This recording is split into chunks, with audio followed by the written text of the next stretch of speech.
We have set up this example to show how to restrict sales by item group and customer group. In our example, we sell bicycles to 4 groups of customers. We have Walmart customers, Target customers, Gibson customers, and all others as our customer groups. Each group is allowed to buy only certain products. We want to restrict each group to buying only their branded products plus all generic products. The all other customers can only buy the generic bicycles.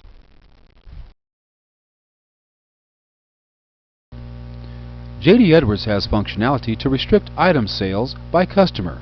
In the Customer Master, using the standard software, we can set up the items that a customer is either allowed to buy or not allowed to buy. At the customer level, there is an exclude or include flag. However, as you can see, every item would have to be listed individually, and this would have to be done for every customer.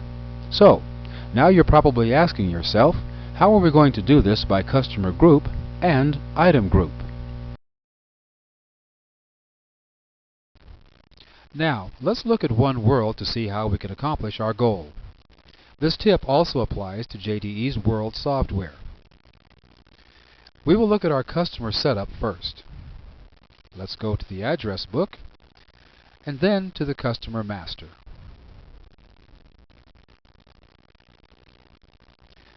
In the Customer Master of Customer 4242, we choose to use category code 28 to identify that this customer is a Walmart customer. Other values in this category code include Target, Other, and Gibson's.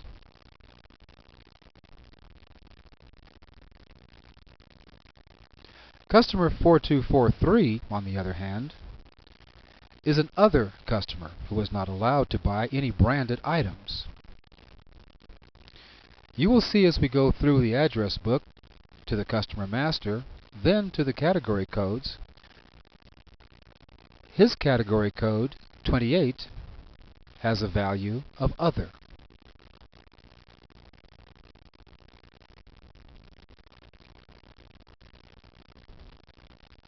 Now, let's go back to the menu and look at the item branch setup.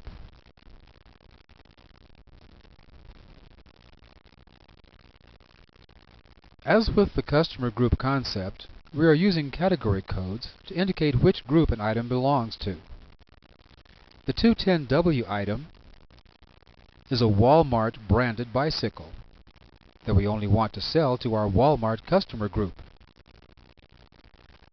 We are using category code 10 to indicate which brand an item belongs to, or it may be a generic item.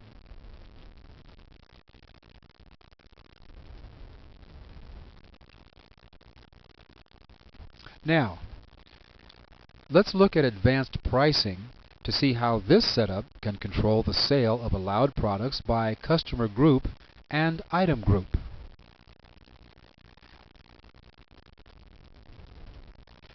I go into my price schedule, and let's look at this first adjustment, a zero price adjustment. This adjustment does not affect the price on the sale, as it is a zero value adjustment. Now, we'll drill down to the adjustment definition. You can see that we have attached the item and customer group to the adjustment.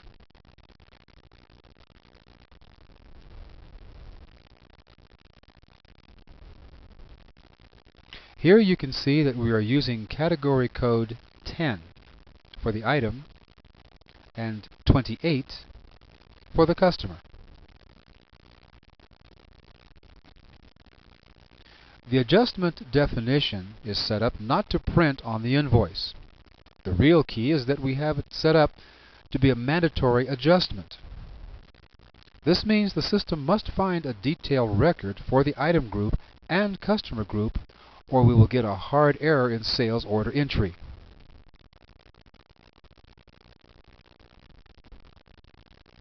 Now, the price adjustment details show all the allowed combinations.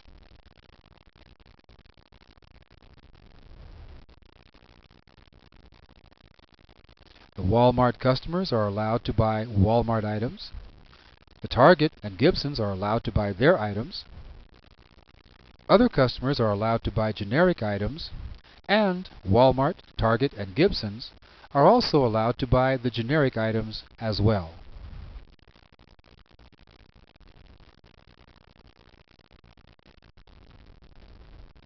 This completes our setup. Now, let's prove that this works by entering two sales orders. We will first enter a sales order for the 210W to customer 4242, the Walmart customer. As you can see, this order goes through without a problem.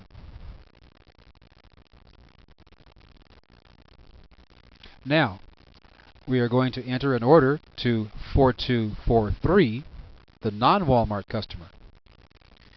You will see that we get a hard error. Price for mandatory adjustment not found. The error message can easily be changed to say, you have attempted to order an invalid item for this customer. You can also use this concept to control allowed products by using the ship to address. Finally, this strategy will also work for controlling what items you can buy from your suppliers.